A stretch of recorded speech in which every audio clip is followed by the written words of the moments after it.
ଯେତେବେଳେ ଆମେ ତାର ଭଲ ମନ୍ଦ ପାଇଁ ପଠାଉ ପଇସା ସ୍କୁଲରେ ଚୁର କରନ୍ତି ପୁଅକୁ ବାଡ଼ାନ୍ତି।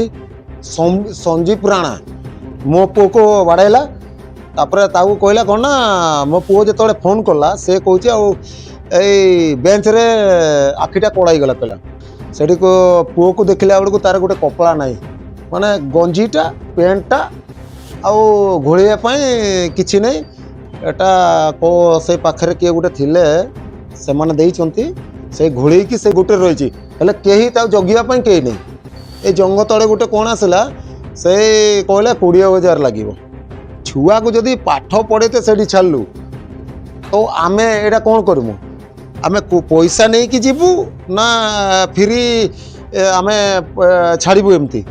ତା ପୁଅଟା କହୁଛ ଲାଟ୍ରିନ୍ ରୁମ୍ରେ ତା ବାପାକୁ କହିଲେ ସିଙ୍ଗେଲ ଆସିବୁ, ଯେଉଁ ଲାଟ୍ରିନ୍ରେ ପଡ଼ିଗଲା ଏ ଘା ହେବ କେମିତି? ଲାଟ୍ରିନ୍ରେ ମୁଣ୍ଡ ଫାଟିବ, ହାତ ଭାଙ୍ଗିବ, ଯେ ସିଏ ଲାଟ୍ରିନ୍ରେ ମାନେ ପ୍ରତ୍ୟେକ ଦାଗ କେମିତି ହେବ?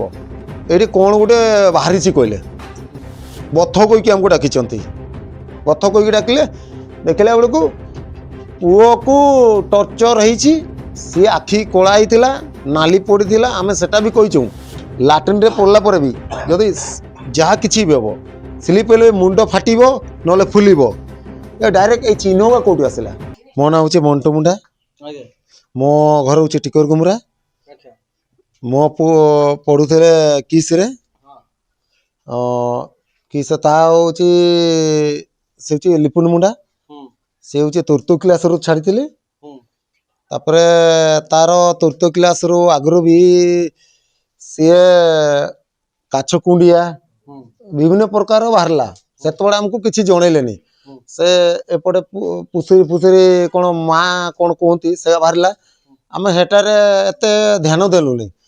ଯେତେବେଳେ ଆମ ପୁଅଟାକୁ ବି ଯେତେବେଳେ ଆମେ ତାର ଭଲ ମନ୍ଦ ପାଇଁ ପଠାଉ ପଇସା ସ୍କୁଲରେ ଚୁର କରନ୍ତି ପୁଅକୁ ବାଡ଼ାନ୍ତି, ତାପରେ ଆମେ ସାର୍ଙ୍କ ସେଠି କମ୍ପ୍ଲେନ୍ କଲୁ ଯେ ସାର୍ ସେ ପିଅନ ଯେଉଁ ଆମର ଯେଉଁ ସାମ୍ନାକୁ ଯେଉଁ ଗେଟ୍ ପାସ୍ରେ ଏଣ୍ଟ୍ରି କରୁ ସେଇ ସମୟରେ ଜଣେ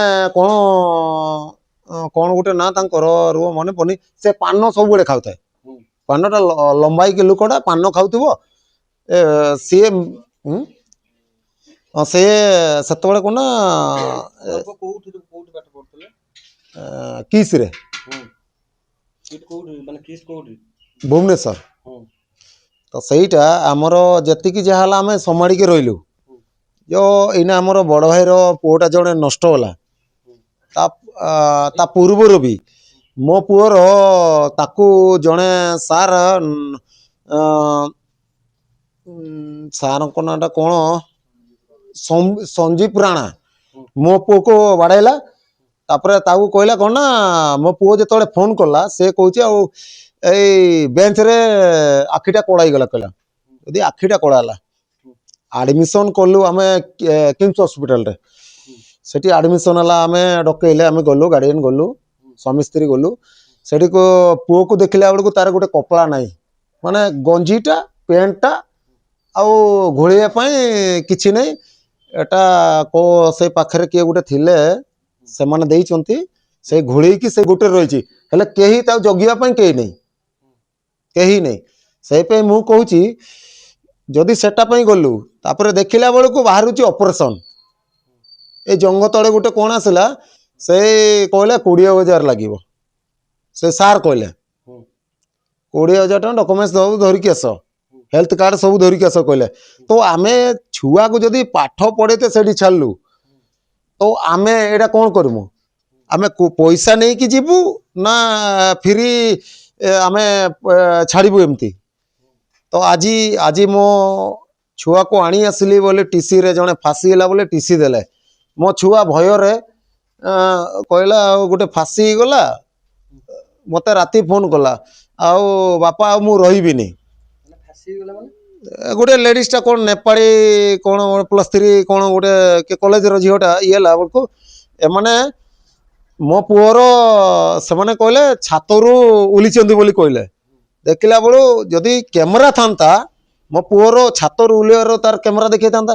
ତାପରେ ମୋ ପୁଅକୁ ଫାଶୀ ହେଲା ବୋଲି ତାଙ୍କର ଅଫିସରୁ କହିଲେ ଟିସି ଦେଇଦିଅ।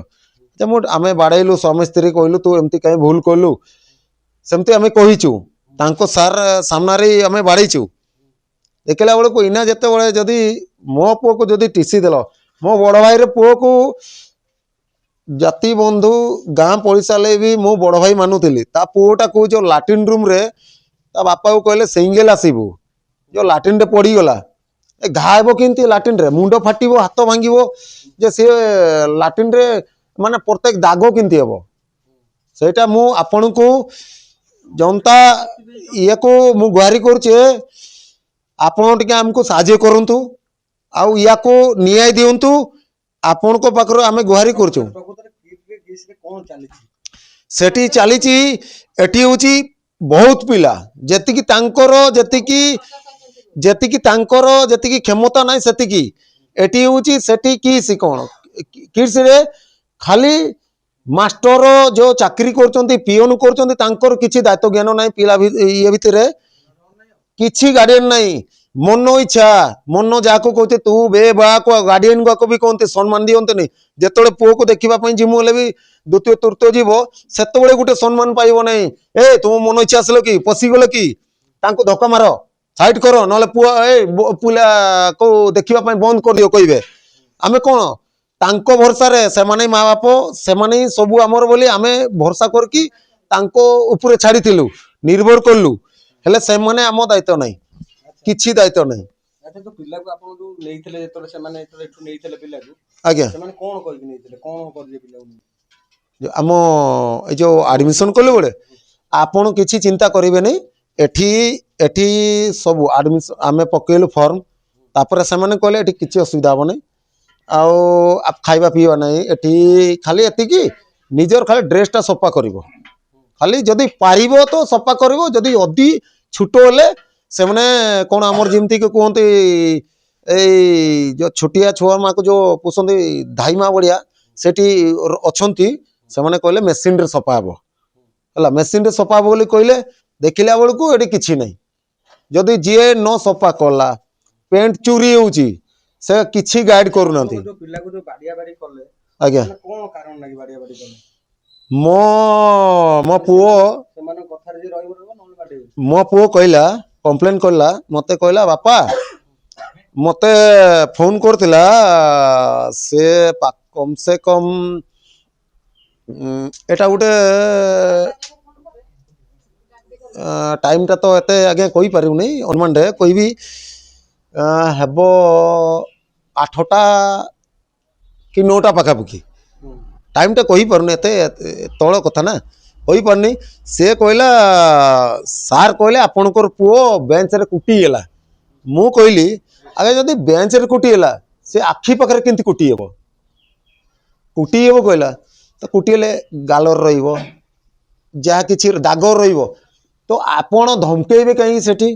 କେମିତିରେ ଯଦି ମୋ ପୁଅ ଗଲା କଳା ହେବ, ଆଖି ନାଲି ହେବ କି? କୁଟି ହେବ ତ ଡାଇରେକ୍ଟ ଆଖିରେ ତ କୁଟି ହେବନି, ଏଇ ପାଖ କୁଟି ହେବ ସବୁଠି। ତାପରେ ଅପରେସନ କହିଲେ, ଆମକୁ ଡାକି ସାରିଲା ପରେ କିମ୍ସରେ ଆଡମିସନ ଆମକୁ କହିଲେ ଆପଣଙ୍କ ପୁଅ ଦେହ ଖରାପ ଅଛି, ଆଉ ଆସନ୍ତୁ, ଏଠି କ'ଣ ଗୋଟେ ବାହାରିଛି କହିଲେ। ବଥ କହିକି ଆମକୁ ଡାକିଛନ୍ତି, ବଥ କହିକି ଡାକିଲେ।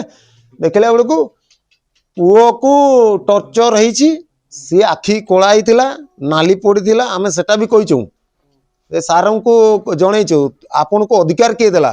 ଗଭର୍ଣ୍ଣମେଣ୍ଟ ଇନା ମାଡ଼ ଉଠେଇ ଦେଇଛି, ଯଦି ଆପଣ ପିଟିବେ ତାହେଲେ ଆମ କାହା ଭରସାରେ ଛାଡ଼ିବୁ ବୋଲି କହିଛୁ। ହେଲା, ଦେଖିଲା ବେଳକୁ ସେଠି ସେ କହୁଛନ୍ତି ସବୁ ଡକୁମେଣ୍ଟସ୍ ଆଣ, ଆଉ ଅପରେସନ ପାଇଁ 20,000 ଟଙ୍କା ଆଣିବ କହିଲେ। ସେଇ ସାର୍ କ'ଣ ସଞ୍ଜୀବ ପ୍ରଣା, ସେ ମୋ ପୁଅକୁ ସେ ମେଡିକାଲ ଥିଲା ପରେ ବି ସିଏ ସେଇଭଳିଆ କହିଲା। ଆଜ୍ଞା, ଆପଣଙ୍କ ଯୋଉ ଭାଇର ପୁଅ ଏବେ ମରିଗଲା, ଆଜ୍ଞା, ଭାଇ ପୁଅ ଏବେ ମରିଗଲା, ଆଜ୍ଞା, ସିଏ କ'ଣ ସେ କହୁଛନ୍ତି ବାଥରୁମରେ ପଡି ମରିଗଲା, ପ୍ରକୃତରେ ସେ କ'ଣ କେମିତି? ସିଏ ଗୋଟେ ସେ ପିଲା, ସିଏ କେବେ ଏମିତି ଗୋଟେ ପିଲା ତାର ଗୋଟେ ସେ ମାଛି ଗୋଟେ ମାରିବା ଗୋଟେ ପିଲା ନାହିଁ। ସେ ଏକରେ ତାର ଗୋଡ଼ ଟିକେ ହାଲକା ଏମିତି ଟିକେ ଅଛି, ମାନେ ଦୌଡ଼ିବା ପାଇଁ ସେ ଆକ୍ଟିଭ ନାହିଁ। হ্যাঁ, তারপরে মঝিরে রঘু যার বড় ভাই আমার রঘুনাথ মুন্ডা, ସିଏ ତାକୁ ସେଠୁ ଫୋନ୍ କରିଥିଲେ ଆପଣଙ୍କ ପୁଅଟା ପଢ଼ୁନି ନେଇଯାଅ ବୋଲି।